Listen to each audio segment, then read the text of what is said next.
Existem pessoas que hoje, atualmente hoje,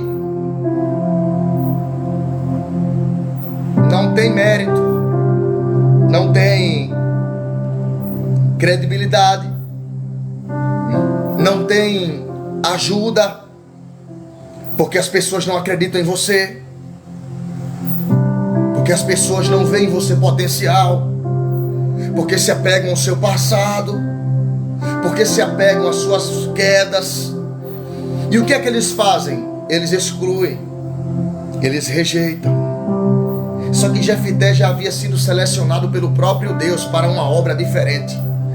É aqui que você e eu entramos na história. Você lembra de Davi?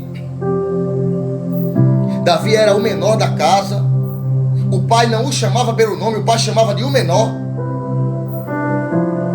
Mas no dia que Samuel foi na casa de Jessé, sobre ordem de Deus, ele deixou de ser chamado de menor. Porque tem situação que só muda, pastor Josué, quando Deus chega no cenário. Tem situação que só muda quando Deus ele entra em cena.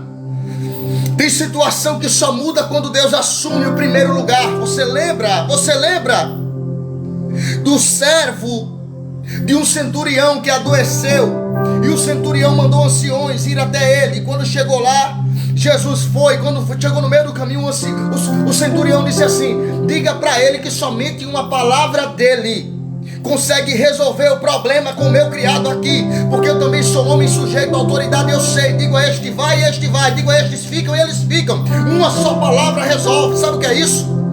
Porque chega um momento que você entende que se Deus não tiver no centro, se Deus não tiver dentro, se Deus não tiver no meio, não dá para nada acontecer.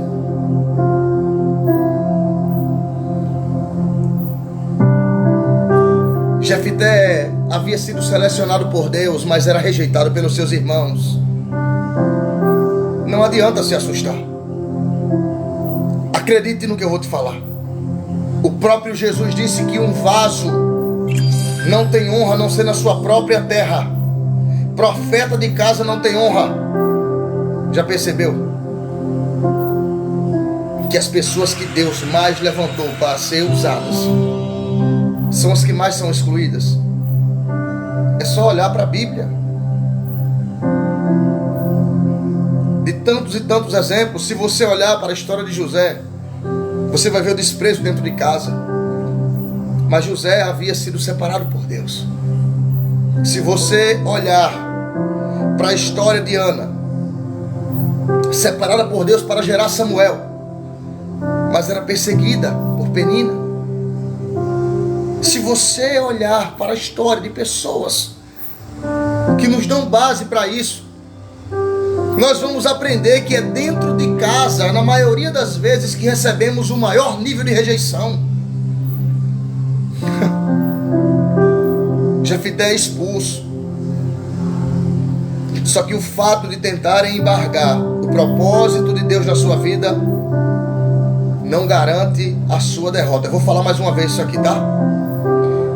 O fato de tentarem embargar o propósito de Deus na sua vida não impede que você viva o que Deus tem para viver.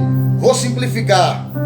Roberto, hoje eu não sou credibilizada, mas está dentro do propósito de Deus. Roberto, hoje eu estou desempregada, mas faz parte do propósito de Deus.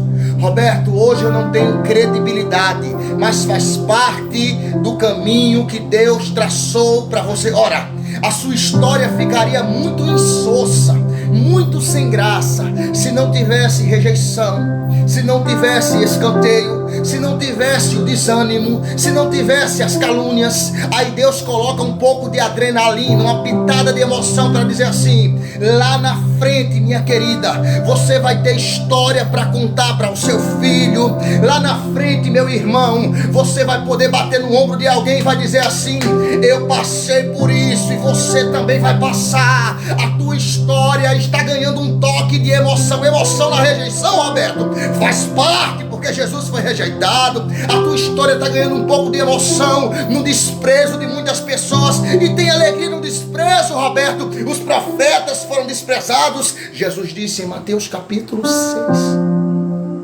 olha, quando vos perseguirem, quando vos rejeitarem e tramarem todo mal contra vós em meu nome, alegrai-vos e exultai-vos, porque é vosso galardão no reino do céu. O próprio Jesus disse em Atos capítulo de número 9 para Ananias: eu vou mostrar o quanto importa que